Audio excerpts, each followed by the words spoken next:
एक बार फिर आए हैं क्लाइम अप में कैंप से आ रहा पटेल नगर है जो दिल्ली सेंटर दिल्ली में।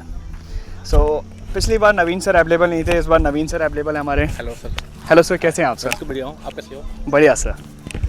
तो सर नवीन सर, पहले तो टाइम देने के लिए आपका बहुत बहुत शुक्रिया। आपने इतना बिजी शेड्यूल में आप एक्टिविटीज़, मैंने देखा कि लास्ट टाइम आप एक्टिविटीज़ में लगे हुए थे, एक्टिविटीज़ सेटल कर रहे थे, नई एक्टिविटीज़ स्टार्ट कर रहे थे। तो सर कौन कौन सी एक्टिविटी सर आपने न्यू स्टार्ट की अभी जैसे हमने कैंप में बहुत सारी एक्टिविटी है जिसमें बेस जंप है और जो हमारे पर दिल्ली सेंटर दिल्ली में इतना अच्छा एरिया है रॉक क्लाइंबिंग के लिए, तो हम नए नए रॉक फेस इंट्रोड्यूस कर रहे हैं और नए रूट ओपन कर रहे हैं, बेस जंप रेडी कर रहे हैं और दिल्ली के सेंटर दिल्ली में हाईएस्ट लॉन्ग जिप लाइन का बेस रेडी कर रहे हैं। जी सर, कितने मीटर का सर? सर ये हुआ 100 मीटर का बेस है। 100 मीटर का बेस है और हम कुछ जैसे कि फ्लैंग फॉक्स है और नए नए मेथड से ट्राई कर रहे हैं जो स्पेशली जिनके लिए एक पर्टिकुलर एक एरिया डिसाइड होता है, तो वो हमारे कैंप में ऐसी जगह है जिस पे हम ट्राई कर रहे हैं। सर जैसे कि सबकी स्टार्टिंग होती है, जैसे मेरी स्टार्टिंग हुई है, आपकी स्टार्टिंग हुई है, तो सर आपकी स्टार्टिंग सर कैसे हुई थी?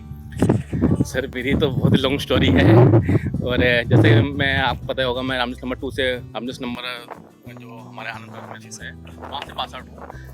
लास्ट में मैंने ये स्टार्ट किया था 2001 में। जी सर। और उस टाइम क्या नैनवाल जी हमारे रामजस माउंटेन इंस्टीट्यूट के मेन थे और जब मैं 10th क्लास में था तो मेरा एक फ्रेंड था रोहित चौहान, उसने मुझे कहा कि एक चलते हैं मसूरी में 8 स्टेट का जोनल लेवल का कॉम्पिटिशन है, वहाँ पार्ट लेना है। और उस टाइम सोर्स ऑफ इनकम थे नहीं और तो 350 रुपीज़ में 4 नाइट का कैंप था, कॉम्पिटिशन था, सर्टिफिकेट मिला था, तो एक हफ्ता प्रैक्टिस करी और डायरेक्ट चले गए कॉम्पिटिशन में। तो वहाँ पर क्लाइंब किया तो मैंने फर्स्ट टाइम मेरा कॉम्पिटिशन में पार्ट था, 8 स्टेट का कॉम्पिटिशन था जोनल लेवल का। तो मैंने क्लाइंब किया, फॉल क्लिप में गिर गया नीचे। मैं उसको बहुत रोया कि मैंने प्रैक्टिस करी है और मेरा कुछ भी नहीं आया। जब मैं वापस घर गया तो मेरे फ्रेंड जो रोहित चौहान था, जो मुझे इस फील्ड में लेके आया था, तो उसने मुझे बोला कि भाई तो पिछले कई सालों से प्रैक्टिस कर रहे हैं, उनसे जीतने के लिए तुझे प्रैक्टिस करनी पड़ेगी ना।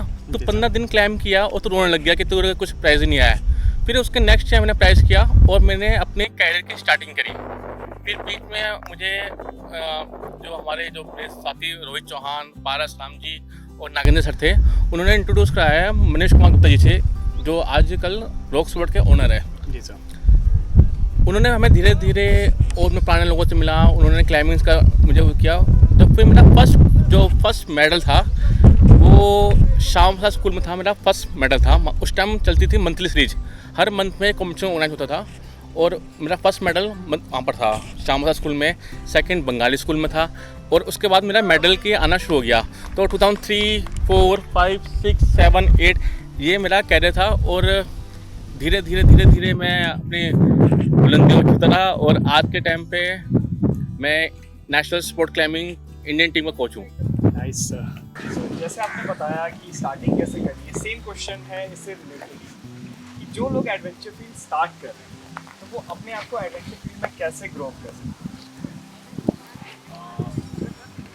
बेसिकली एक तो अपने आप को ग्रो, सेल्फ डिसिप्लिन है तो आप किसी भी चीज़ को, ऐसा नहीं है कि कोई भी चीज़ नामुमकिन नहीं है आज के टाइम पे, वो एडवेंचर हो या कोई स्पोर्ट्स हो या कोई बिजनेस हो, है ना।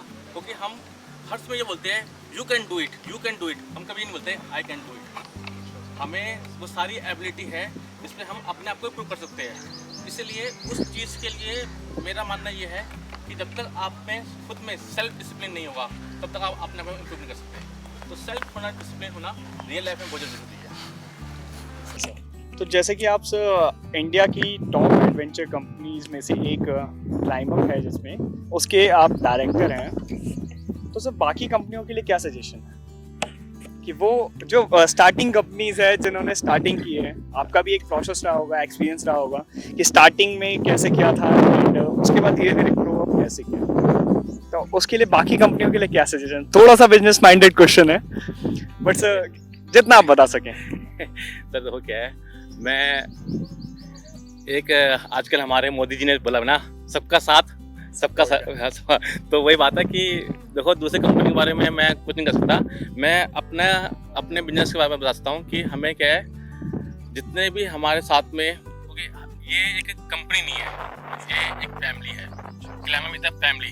तो उस फैमिली में सारे मेंबर हैं, उसमें कुछ छोटे भाई है, कोई बड़े भाई है, कोई छोटी बहनें हैं, कोई बड़ी बहनें हैं। We are one family.